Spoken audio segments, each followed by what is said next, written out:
Hi, everyone. Welcome to the Creative Educator Collective. We are back. I'm Kanesha from Bold Living today. There's Kari having a laugh attack from Hi, Knuston Kari. Consulting. Knuston Speaks because she updated her name. Knuston Speaks. I changed it. So, real life and entrepreneurship, sometimes you have technical difficulties, which we just had, and we're laughing about it. And so, this is a continuation of our part two. So, this is part 2.2. Is that appropriate? I don't know. Point two. Yes. So what we were going through, we were exploring the prompts, and I was putting Kari on the spot because I wanted to hear what she thought. But instead of going all 12, we'll just do 4 for her, and then she'll put me on the spot just to go through them. And this is just to give you an idea of how we are approaching the reflection process and just some of our ideas, and if we share the same epiphanies, if we have some similar stories or something that Kari may have considered that I didn't consider. So let the games begin. Yes. All right, Kari. Question 1. When you think about 2018, what 6 words come to mind for you? And this is actually question 1 on the list of 12. Right. And you can refer to our awesome list. If you sign up for our newsletter, you get the printed version of it. Which is exciting, shoulder shift. So 6 words that come up for me are, I would say for this last year, be excited for all the things I got to do, but then also exhausted for all the things I got to do. And so excited, exhausted, hopeful, grateful, inspired, and sleep came up as another word too. Sleep. And the reason I'm going to use my awesome journal to reflect on these topics, because I think what I need to, when I think about, I don't want to have them all be like, it was perfect and great. Like I was exhausted a lot of the time and I needed more sleep. And so if I'm really going to use these prompts to reflect, I need to put the good, the bad, and the ugly in terms of now my life was real. Like, and sometimes I got to do really great things that made me exhausted, and I need to address like how I could approach that a little differently. And so I'm really excited about, I like the 6 words because it's enough to make you think of the different parts of your life. So that's what I'll be, when I do my prompts, I'll use those words and then reflect on them in my journal. Oh, yes. I love it. And it'll help you think about things you don't want to take into. Definitely. Things that I don't want to do again the way I did them. No, ma'am. Don't do that again. I learned that the hard way. Okay, question 2 on the list, and I'm asking you this one. My mantra or slogan for 2018 was remember to play. And for me, I always said remember to play in moments because I am really focused usually on what's next, what needs to happen. And I felt like I didn't have enough play in my life. So I always said to myself, remember to play, like stop and just play with my kids instead of cleaning up the living room. Or take my best thing is like I love to just free dance in the kitchen or the living room if a good song comes on. And sometimes I'd be like, I gotta clean up or I gotta get going. I'm like, I probably have 3 minutes to jam out and do my best dance moves in the kitchen, and it makes me feel so much better. So I tried to find more ways to play in my life this year, and I just even saying that mantra, remember to play, helped me get out of my like do into like just be for a little bit. Nice. So that. What was the last song you jammed out to? Oh my God.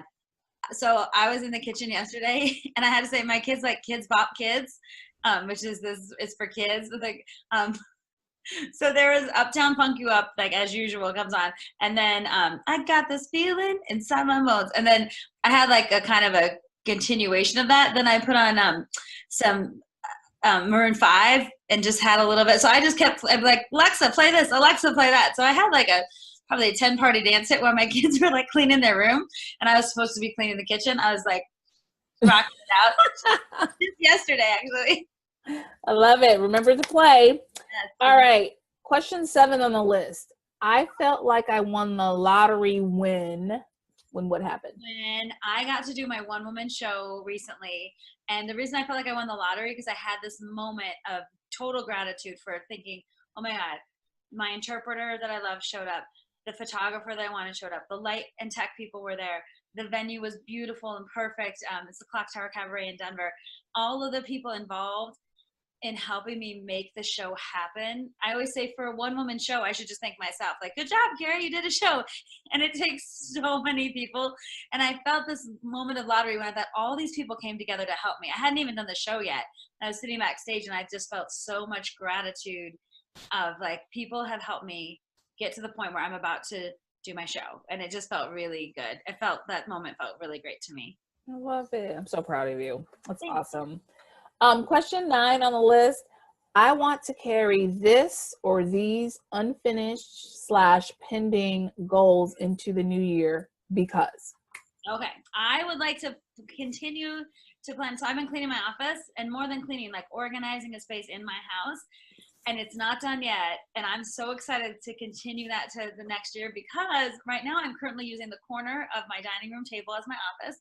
And I thought to I have one space downstairs. It's a storage room. It's kind of funky, but and a furnace room and some other stuff. And I thought there's one place in this house, if I chose to make it something, it could be something, but I've got to hire someone to help me. I need an electrician and a handyman, and I need to commit to organizing this space. So I'm so excited because it's in process.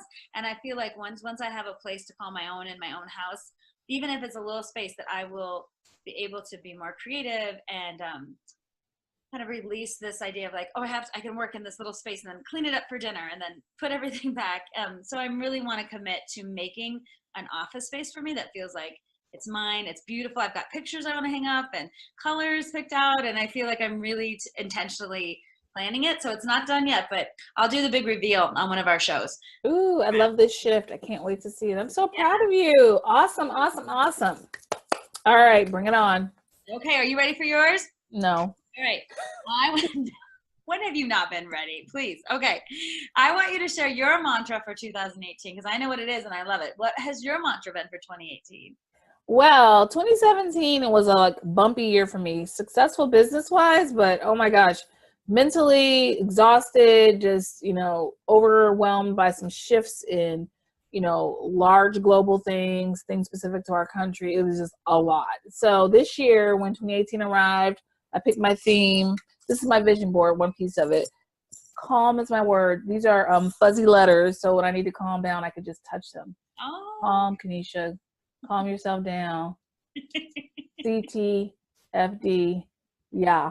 And so I gave that charge to my family. I'm like, this is my word. So if you see me just, spiraling upward and not in a good way, just calm me down. And even when I looked at them annoying, they'd have to give me an extra calm. And it's been good. I even have a rock that's engraved with calm. I got it on a girls' trip in February. It's sitting by my bed. I wake up, I see it first thing in the morning, along with my facial spray. So calm. It's been really good. I got calming scents for my diffuser. So when I'm working, I'm having a moment, I put it on. I have been so committed to this thing for this year. That's awesome. I love that. That can be a lot. That word. Okay, word. Put up. All right, here's my next question for you. Here's a question. I followed my intuition and was rewarded by.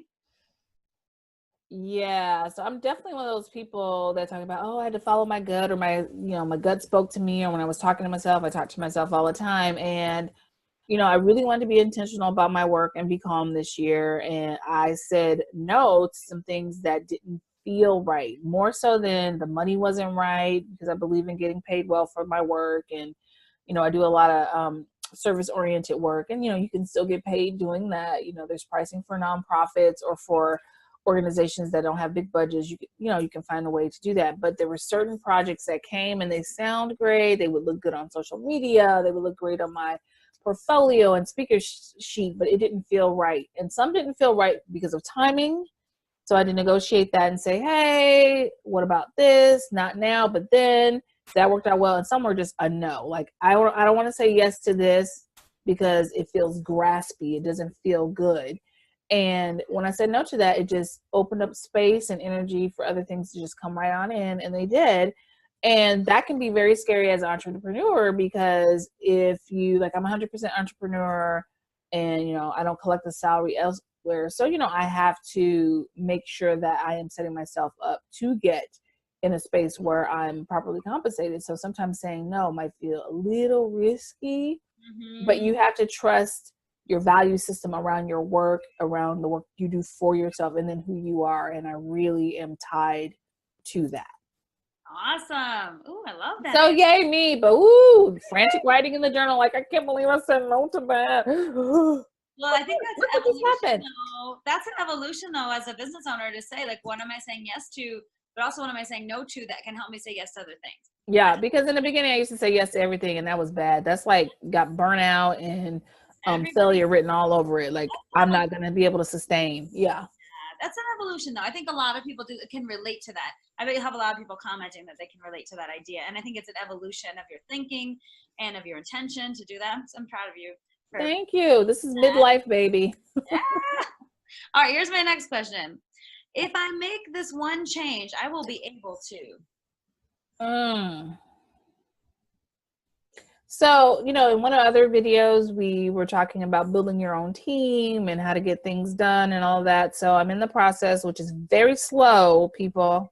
In my mind, it was fast. In my reality, it is slow, but I'm getting a new website rebuilt, and, you know, it's going to be gorgeous and fabulous and, you know, more at the level of how I see things going. And I really was going to try to figure out how to do it more on my own without getting the right support around it, without hiring a team around it. And I thought, what would you tell a client about this? I was like, girl, you can't do this all by yourself. Based on, you need to be working on this creative side and taking that and letting somebody else do the, you know, I don't know, hardware, whatever they have to do to build the website. And so that has just been such a blessing to open up my creative side of what I want to do with it, even though I'm slow moving, which is tough for me. I don't like to go slow, but I am going slow. So it's a learning lesson, but I'm so proud of what's going to come of this work. So I have, you know, been able to let my need to do it all allow space to stay calm. Yes. And to get the right things done. Your calmness, letting other people help, saying no to something, saying yes. I know. A lot of self-coaching, a lot of shifts mentally. Nice. That's how we change. Okay, let me ask you one more question. I'm going to ask you, when I'm my best self, I was this year. When you were your best self, what were you doing? Oh, this year when I was best self, I was taking the most luxurious, sumptuous time to take care of myself when I was my best self. You know, wellness was a huge part of my goals for 2018. I mean, I have all this wellness, happy workout, the best version I could be. Like, I really was just focused on that, and not so much that, you know, I thought I was terrible, you know, physically or body wise in 2017, but I thought if I was really focused on my wellness, self-care, mental well-being, that would just make room for everything else. And so when I was my best version, and I continue to be this calendar year, 2018, it's all about putting my wellness in the front row, having the proper boundaries around things, speaking up when things are not working for me. I mean, you and I had a business conversation about somebody else who tried to, you know, encroach on me, and I took care of myself mentally on that, and, you know, without sitting around festering about it. And it's just been really good to be in the front row of putting myself and taking care of myself. So I've had a lot more energy, a lot more capacity to do a lot more for other people in a really effective way without compromising myself. It's good. Good. I know. I want to write a book about this, but, you know. But I love how all your things connect. Like, I love that, all the connection. And yeah. I mean, lots of journaling about it, Kari. I mean, you know, me and this journal, we're like BFFs. Yeah, you've always been a good journal, though. And I think you've grown because of it, though. And that's why we hope in the Creative Educator Collective to give you some actual tools to say, like, here's some journal prompts, sit down and do them. Even in our brief conversation, just picking one or two things and really thinking about them can give you inspiration for the next steps that you need to make and help you reflect so you don't make the same mistakes again. Or like with Kanesha, I loved all the interconnected things that she just talked about that you may not recognize unless you talk about it or write about it or think about it. So that's what we hope what these journal prompts will do for you, is give you some insight. So again, you don't take 2018 and just like, let's just finish it up and try to survive. Let's reflect, let's refresh, let's look what we've done in a really positive, optimistic way so that we can start 2019 in a great way. And it's not over. You know, all is not lost. You have time. You do have time. And it's okay to carry things over that are the right things. Yes. It's okay. Awesome. So thank you for your flexibility, CEC viewers. And as Kari and I have mentioned, we will have, for our subscribers to our newsletter, you'll be able to download the prompts that go along with these videos, and then other materials that go along with this video series, and wrapping up 2018. And we're excited for the third installation. Gotta get my little cheat sheet here. And we'll be talking about our declarations and how we connect that to goal mapping, which is very different from resolutions. This is more interactive and more kind to how life ebbs and flows. So we're really excited to talk about that in the third part of this series. So check us out at creativeeducatorcollective.com. You can see all the links to our social media, all the videos, and then also sign up for our newsletter. All right, happy holidays, everybody. See you next time.